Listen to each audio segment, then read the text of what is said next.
प्रिय विद्यार्थियों, न्यू राज coaching classes के इस ऑनलाइन व डिजिटल प्लेटफॉर्म पे आप सभी का हार्दिक अभिनंदन व स्वागत है। आप पॉलिटिकल साइंस के जितने भी टॉपिक हैं, लगभग 55 या 60 के करीब टॉपिक, आपको प्रत्येक टॉपिक इसी यूट्यूब चैनल पे न्यू राज क्लासेस पे आपको अवेलेबल रहेंगे मेरे।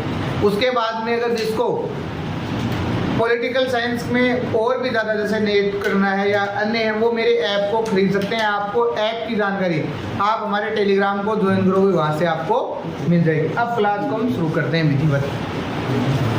सभी प्रतियोगी परीक्षाओं के लिए अति महत्वपूर्ण टॉपिक है राज्यपाल। राज्यपाल के पास उसके कार्य एवं राज्यपाल के पास कौन कौन सी शक्तियां होती हैं। अभी मैंने इस YouTube चैनल का जीके विद मुकेश है, इसी को ही अब नया नाम दे दिया है, इसी कोचिंग का इसको चैनल को बना दिया न्यू राज। आप जैसे ही YouTube पे टाइप करोगे न्यू राज कोचिंग क्लासेस, अगर आपको फिर भी समझ में नहीं आ रहा है तो हमारी जो नीचे पट्टी चलती रहती है, आप हमारे जो व्हाट्सएप नंबर है टेक्निकल टीम को बोल के वहाँ से ज्वाइन कर सकते हो। पार्ट 2 है, पार्ट 1 वीडियो मेरा YouTube पे पड़ा है, आप उसको देख लेना। मैंने कहा पहले तो आपको ये बेसिक बात है समझनी पड़ेगी भैया। पॉलिटिकल साइंस में ये बात जिसको नहीं समझ में आ रही है, कार्यपालिका क्या होता है, फिर है विधायी क्या है, फिर है न्यायिक क्या है, वित्तीय क्या है, विवेक क्या है। देखो, भारत देश में हमने जिस व्यवस्था को अपनाया वो संसदीय व्यवस्था है। सरकार के 3 महत्वपूर्ण अंग होते हैं।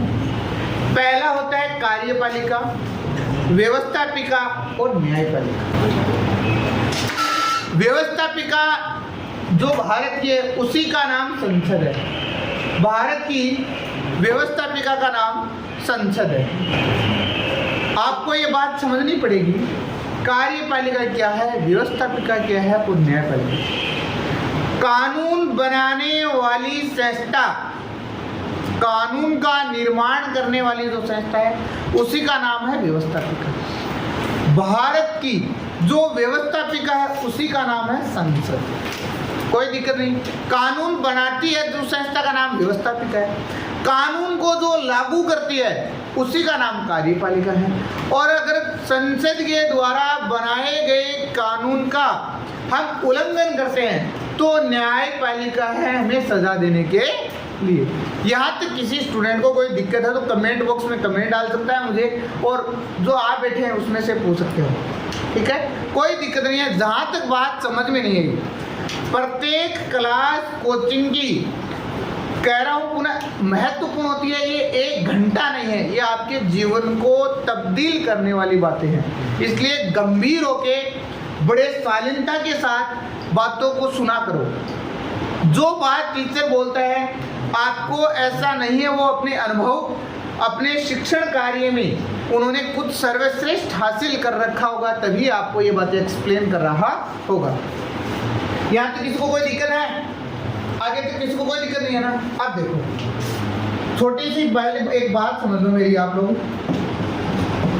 कार्यपालिका जो है, अब राज्य की जो कार्यपालिका है, राज्य की जो कार्यपालिका है, राज्यपाल के पास, गवर्नर के पास ऐसे कौन से पावर है जिसका वह प्रयोग करता है, अपने अधीनस्थों के माध्यम से करता है। नंबर 1 बात तो वह उसके जो अधीनस्थ हैं उसके माध्यम से उसका प्रयोग करता है। क्या वह मुख्यमंत्री को नियुक्त कर सकता है? हमारे दिमाग में एक प्रश्न आता है कि बहुमत दल के नेता को ही राज्यपाल मुख्यमंत्री बनाता है। राज्यपाल विभिन्न पदों पे जो आसीन लोग हैं उनकी नियुक्ति करता है। राज्यपाल केंद्र का एजेंट होता है। भारत में संघात्मक व्यवस्था है और संघ के अंतर्गत जो राज्य हैं उनका बहुत बड़ा रोल है। इसलिए राज्यपाल को कहते हैं केंद्र का एजेंट है। राज्यपाल के बारे में कहा ये सोने की चिड़िया है, या ऐसा कौन व्यक्ति है जो ये कहता है कि राज्यपाल सोने के पिंजरे के समझ, तो ये कहने वाली है सरोजिनी नायडू। ये सारी बातें आपको इस वीडियो में देखने को मिलेंगी। देखो, मैंने आपको राज्यपाल की जो शक्तियां हैं आपको टॉपिक वाइज मिलेंगी। लगाओ हेडिंग नहीं, राज्यपाल के कार्य एवं शक्तियां, और उसमें लिखो उसमें वित्तीय शक्ति। प्रतिवर्ष कोई भी बात स्लाइड पे लिखी हुई बात आपको एक सिंगल बात समझ में नहीं है तो मुझे बता देना, एक सिंगल वर्ड समझ में नहीं है तो मुझे बता देना। प्रतिवर्ष विधानसभा, प्रत्येक राज्य में एक विधानसभा होती है। जैसे राजस्थान में विधानसभा है, राजस्थान में जो विधानसभा है उसकी सीटों की संख्या है 200। कितनी है? 200। और जो अपने वर्तमान में विधानसभा के अध्यक्ष हैं उनका नाम है सीपी जोशी, जो नाथ द्वार से उनका संबंध है।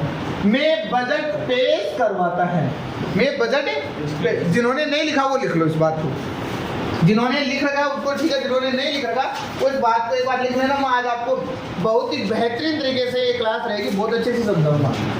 प्रतिवर्ष विधानसभा में बजट पेश करवाता है। क्या भारत के संविधान में बजट का कोई प्रावधान है? नहीं है।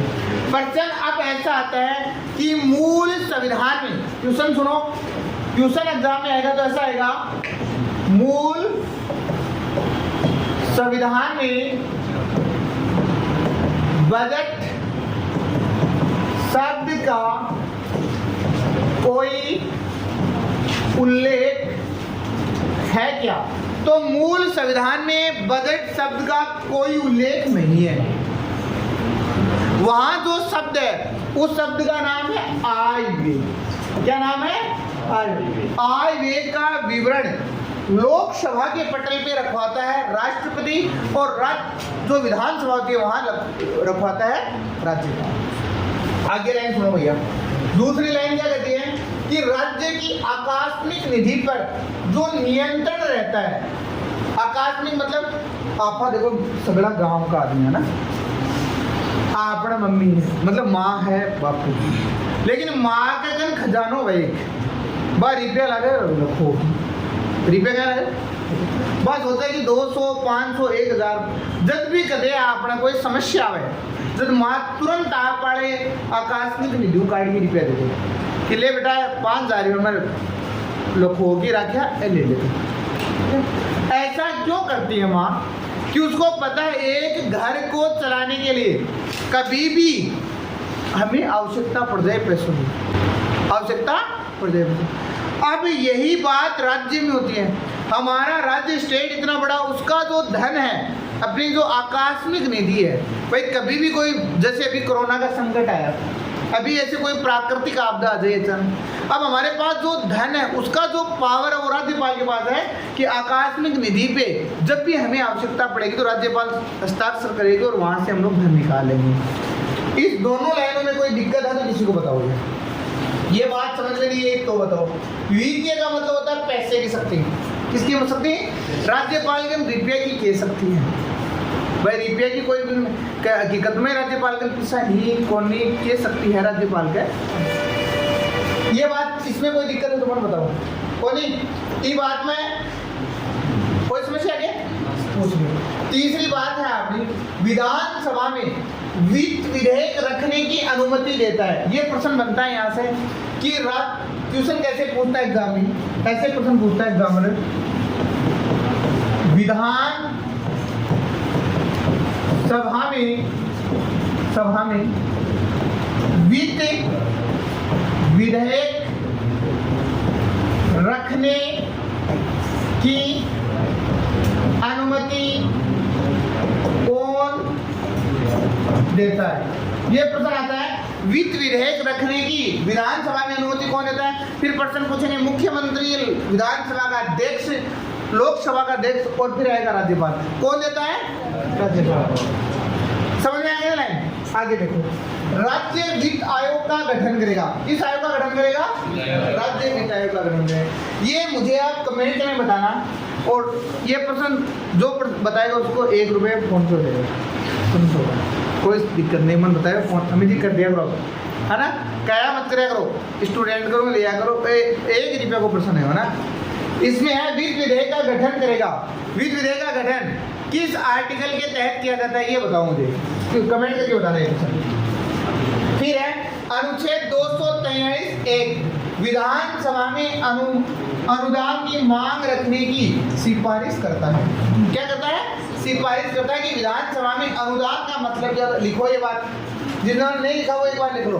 और ये जो आपको प्रिंटेड नोट्स, अगर आपने हमारे व्हाट्सएप जो ग्रुप बना रखे, अगर आपने उसको ज्वाइन नहीं किया है तो आप कमेंट करना, और आपको हमारी जो टेक्निकल टीम के हैं वो आपको उसमें ग्रुप में ऐड कर देगी। आपको कोई समस्या नहीं, आपको प्रिंटेड नोट्स ऐसे के ऐसे मिलेंगे, जैसा स्लाइड पे लिखा हुआ है वो के वो नोट्स आपको मिलेंगे।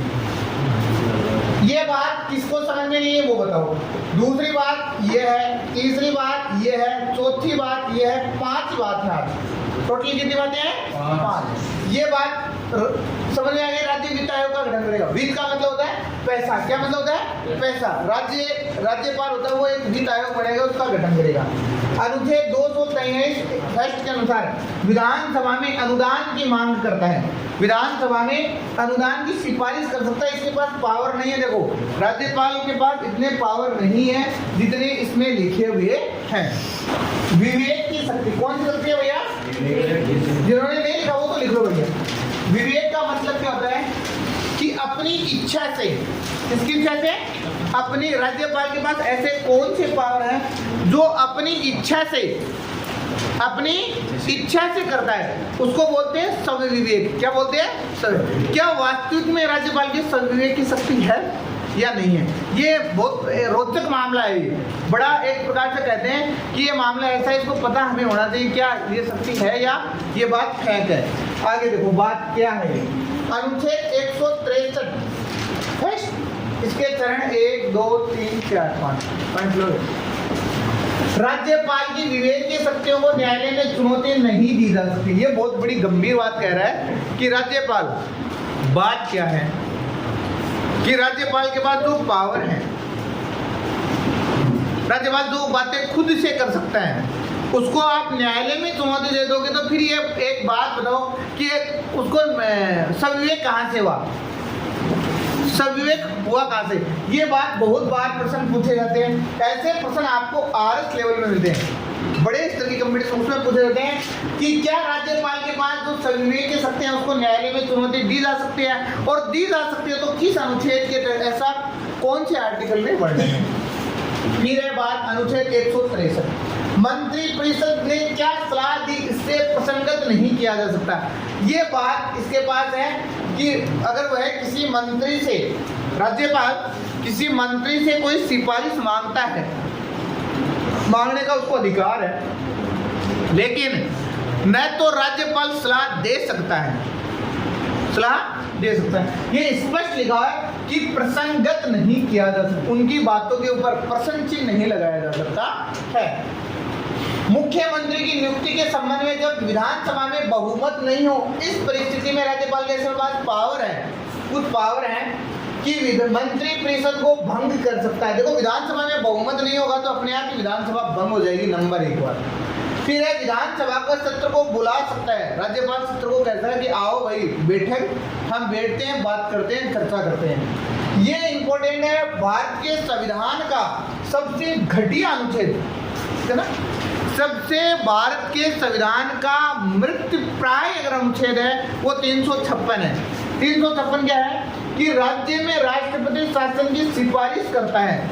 अगर राज्यपाल, विधानसभा चल रही होती है और कोई अपोजिट पार्टी होती है तो राष्ट्रपति शासन लगा सकता है, ऐसा अनुच्छेद 356 कहता है। मुख्यमंत्री के विरुद्ध मुकदमे की अनुमति देता है। मान लो कोई, जैसे हाल ही में राजस्थान के मुख्यमंत्री अशोक गहलोत, अब इनके खिलाफ अगर कोई कानूनी मामला हो, उनके खिलाफ कोई केस चलाना हो तो राज्यपाल से परमिशन मांगी जाती है, तो वो अनुमति दे सकता है। इसमें कोई बाध्यता वाली बात नहीं है।